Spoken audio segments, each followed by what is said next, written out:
A light breeze from Lake Avalon blew in through the window, bringing with it the smell of damp grass. The setting sun cast a warm, golden light into the living room, filling it with a serene silence. The silence was neither soothing nor eerie, it seemed suspended, as if the house itself was holding its breath. Emma Harris was sitting on the couch reading an old novel when she heard the sound of an approaching car. She looked up, recognizing her sister's car. Charlotte entered the house with her usual energy, her laughter echoing around the room as she pushed open the slightly creaking wooden door. "Emma, look who arrived early." Charlotte's voice filled the living room, as if her presence was needed to breathe life into the empty space. Daniel Blake, her boyfriend, whom Emma knew only from a few brief conversations at family gatherings, entered behind her. Daniel was tall, with slightly disheveled dark hair, a casual smile, and a look that seemed to see right through her. "Hi, Emma. Long time no see," he said, extending his hand. Emma shook his hand, feeling the warmth of his palm. "Welcome, Daniel. I hope the trip was a good one." The conversation continued in a casual manner until Charlotte started talking about plans for the weekend. Emma tried to concentrate on her sister's words, but every now and then she noticed Daniel's gaze linger on her for a few seconds longer than it should. Her chest tensed every time their eyes almost met, and she was torn between curiosity and discomfort. Was it just her imagination, or was there something unspoken in his gaze? She quickly averted her gaze, hoping to suppress the disturbing mix of emotions bubbling up inside her. She turned away, blaming it on her imagination. During dinner, Charlotte skillfully played the role of hostess. She laughed, told stories, and toasted to a weekend that promised to be quiet. Emma, seated across from Daniel, kept her head down. The cutlery in her hand seemed heavier than usual. She felt a steady gaze on her. Reluctantly, she looked up and met his gaze, staring at her with such intensity that she was confused for a moment. Everything around her seemed to freeze. Daniel quickly averted his eyes as if nothing had happened, but Emma couldn't ignore the chill that ran down her spine. After dinner, Emma went to the kitchen to collect plates, while Charlotte went upstairs to get a blanket. "I'll go get a blanket for the room. Can you manage here?" asked Charlotte easily and casually. Emma nodded, though the thought of being alone with Daniel made her hesitate. "Of course, don't worry," Daniel replied before Emma could say anything. Emma was washing plates, focusing on anything but the silence that now filled the kitchen. "You were always so quiet." Daniel's voice suddenly broke the silence. Emma noticed the fallen glass and replied, "And you were always so curious." He laughed softly, almost inaudibly, but didn't say anything back. The seriousness of the moment seemed to be growing. Emma felt the discomfort becoming almost palpable. She needed to leave. "I guess I'll go upstairs. Thanks for your help," she said with a strained smile, wiping her hands quickly. "Good night, Emma," Daniel replied, walking her to the stairs. Closing the door of her room, Emma sighed heavily. Her heart was beating faster than it should. She got into bed, but knew this night wasn't going to be a good one.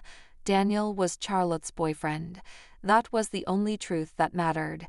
So why, despite that, did his gaze seem to be imprinted into her memory? The morning sun slowly broke through the curtains, flooding the room with light. Emma was up earlier than usual. The house was quiet, and even the creak of the old floor beneath her feet seemed too loud. She went down to the kitchen, intending to make coffee and start the day in silence. Entering the house, she stopped. Daniel was already sitting at the table, holding a cup of hot coffee and looking out the window. He turned to her with a slight smile. "Good morning, Emma. You're up early too," he said, raising his eyebrows. Emma struggled to hide her surprise. "Good morning. Yes, I decided to start the day early," she replied and headed for the stove. In silence, she brewed herself some coffee, trying to ignore Daniel watching her. Suddenly he asked, "Do you want me to pour you one?" "No, thanks. I can manage on my own," Emma replied quickly, feeling her voice dropping. Daniel laughed softly, and there was something about that laugh that made her inwardly tense up. At that moment, Charlotte entered the room, yawning. "Good morning, having coffee without me already?" she said, walking over to Daniel and kissing him on the cheek. Emma felt strangely relieved by her presence. "We thought you were still asleep," Daniel replied, smiling, but his eyes lingered on Emma again for a moment. Charlotte, full of energy, suggested a day out in nature. "Let's have a picnic in the hills behind the lake. It's so beautiful there now. Emma, will you come with us?" Emma wanted to refuse. She felt that a little distance would be the right thing to do. "Of course I'll go," she heard her voice as if someone else was answering. Later, the three of them set off into the hills covered in thick greenery. Charlotte walked ahead, taking pictures of the flowers and scenery, while Emma and Daniel leisurely carried a basket of food. "Let me help," Daniel said, taking the basket from her hands. Their fingers lightly touched, and the touch made her heart sink for a second. He looked at her, but didn't say a word. "You're especially quiet today," he said finally, breaking the silence. "It's all right," she replied, but her voice sounded too quiet. Charlotte returned with a wide smile. "You won't believe the beautiful pictures I took. Daniel, come here," she called out. He stepped back to her, and Emma was finally able to take a deep breath. Even in that moment, however, she realized that nothing would ever be the same again. There was silence in the house, broken only by the muffled sound of the wind. After eating dinner, Charlotte smiled tiredly and went upstairs to get something to eat, leaving Emma and Daniel alone in the kitchen. Emma tried to concentrate on washing the dishes. Rince stood silently beside her, stacking the glasses neatly. "You always wash the dishes so thoroughly," his voice was filled with irony. Emma smiled with the edge of her lips. "Habit. Spend a lot of time at home."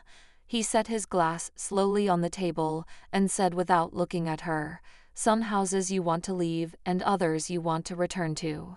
Emma froze, feeling his words hang in the air, filling the room with unspoken tension.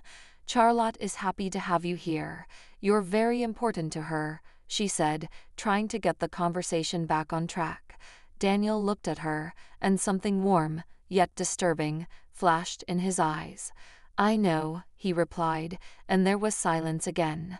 Later that evening, Emma stepped out onto the porch, throwing a warm woolen shawl over her shoulders. The moonlight was silvery. "Are you awake?" asked Daniel, coming closer and stopping a few feet away from her. "I can't sleep on nights like this.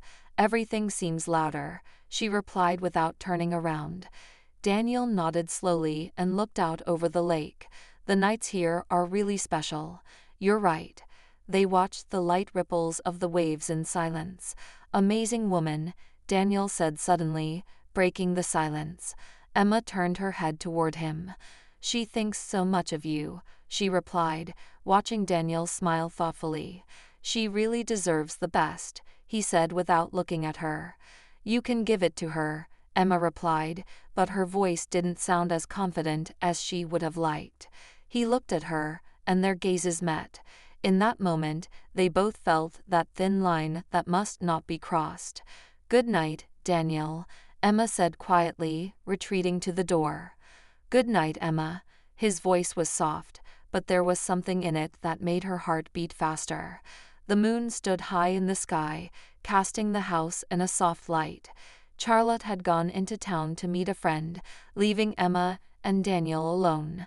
Emma sat in the living room, flipping through the pages of a book, but not a single word lingered in her mind. The silence in the house grew heavier and heavier. Daniel leaned against the doorjamb and looked at her. "You awake?" he asked quietly. Emma slowly closed the book and put it back on the table. "Just a busy head." Daniel nodded and stepped closer to her. "Want to go for a walk? The night is warm, the lake is so quiet." She knew saying no would be the smartest thing to do, but instead she heard, "Why not?" They walked slowly down the path that led to the lake. The wind lightly touched her face, and there was a quiet rustling coming from the trees. "Do you often walk here at night?" Daniel asked, looking ahead. "Sometimes. It calms me down," Emma replied, trying not to meet his gaze. "I understand. The nights here have a special magic." They walked in silence for a while. Daniel stopped on the shore, staring at the reflection of the moon in the water. Emma froze beside him, feeling the tension building with each passing second. "You know, I never planned on having this feeling," he said quietly, breaking the silence. Emma turned to look at him, but the words stuck in her throat. "Daniel, this isn't right." He pulled closer, their shoulders almost touching. "I know," he whispered, and before she could pull away, his lips touched hers. It was a soft, tentative kiss, but there was something behind it, something strong. Emma knew she should have pulled away, but instead, she let the moment carry her away like a wave carries a boat out to the open sea. When they pulled away, there was silence between them. "It was a mistake," she whispered, barely audible. Daniel nodded slowly, but there was no regret in his eyes. "You can forget about it." Emma didn't answer. She turned and walked back toward the house, leaving Daniel standing by the lake. Every step echoed in her heart, but she knew one thing: that night would never be erased from her memory. Some feelings came unexpectedly, creeping into us at the calmest moments, when it seemed as if nothing could disrupt our routine. However, no matter how strong the emotion, we are always faced with a choice. Emma's story is a reminder that boundaries exist for a reason. They protect us and those we care about. Honoring those boundaries is a sign of maturity and love, even when the inner voice tells us otherwise. Each of us may face temptation, but it is in those moments that it is important to remember who we are and what is truly important. True strength lies not in giving up, but in stopping the urge to keep going. Some behaviors can leave a mark that over time becomes a part of who we are. But sometimes the most important thing to remember is that being honest with yourself and others will always be the safest path. If you ever find yourself in a similar situation, remember, sometimes love is the ability to step back and let others be happy, even if it's not easy.